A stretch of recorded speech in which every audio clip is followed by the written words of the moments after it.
సావిత్రి మీద నీకు నిజంగా అభిమానం ఉంటే ఈ ఇంట్లో సావిత్రికి ఎలాంటి ప్రాబ్లం లేకుండా చూసుకో. సావిత్రిని పెళ్లి చేసుకున్నందుకు విశ్వ బాధపడుతున్నాడని నువ్వు ఆలోచించడం మానేసి నీ పెళ్ళాం వల్ల సావిత్రి ఇక్కడ కష్టపడకుండా చూసుకో. కొద్దిసేపటి కిందట నీ భార్య అహల్య ఏం నాటకం ఆడిందో నీకు తెలీదా?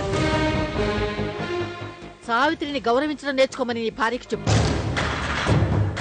ముందు ఇల్లు, ఆ తరువాతే పెత్తనమని కూడా చెప్పు.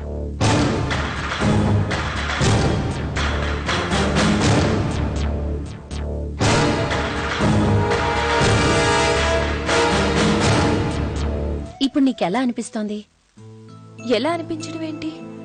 ఈ ఇంటికి పెద్ద కోడలైన తర్వాత నువ్వు ఎలా ఫీల్ అవుతున్నావు అని అడుగుతున్నాను.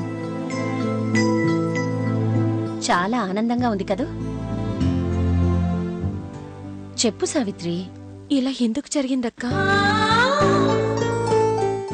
విశ్వ పెళ్లి మండపానికి ఎందుకు రాలేదు?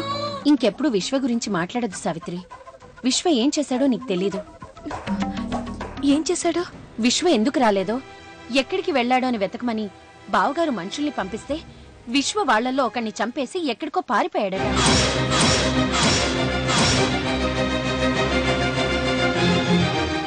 విశ్వ అలాంటివాడు కాదక్కా, నేను నమ్మను.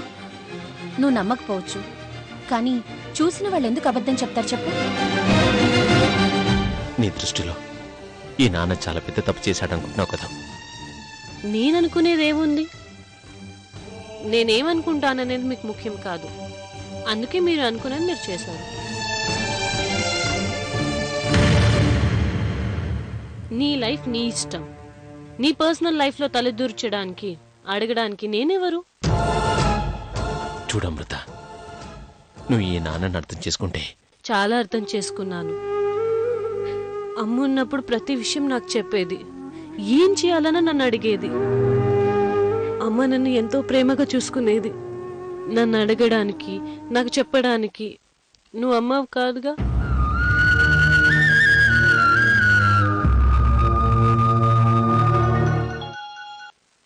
హలో, మీకు గుడ్ న్యూస్ చెబుదామని ఫోన్ చేశాను సార్.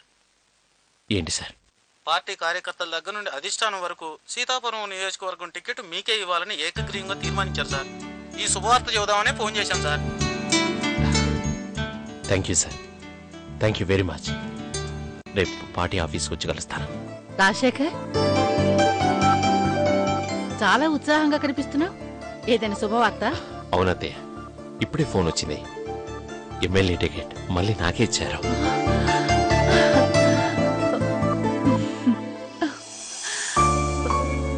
అంతా దేవుడి దయ.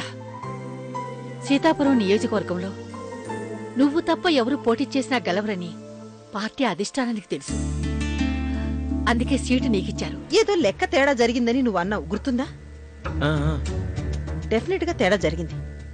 లేకపోతే విశ్వాతో పెళ్లి చేయాలనుకున్న వాళ్ళు మీ అన్నయ్య గారి గదిలో శోభనానికి ఎందుకు డెకరేషన్ చేయిస్తారు చెప్పు?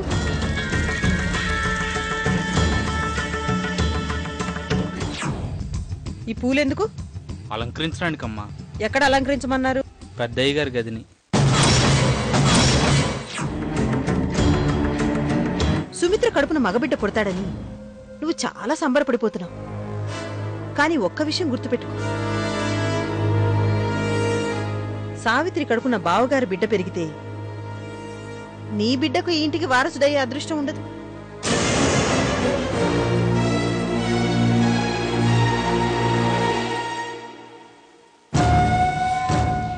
నాకింతవరకు ఈ ఆలోచన రాలేదు వదినా. ఎలా వస్తుంది? మందు తాగి తాగి నీ మైండ్ బ్లాంక్ అయిపోయింది. లేకపోతే స్టాప్ వదినా. ఈ టోటల్ సీన్ అంతా నాకు అర్థమైంది. నెక్స్ట్ సీన్ ఏంటో నేను ఊహించగలను.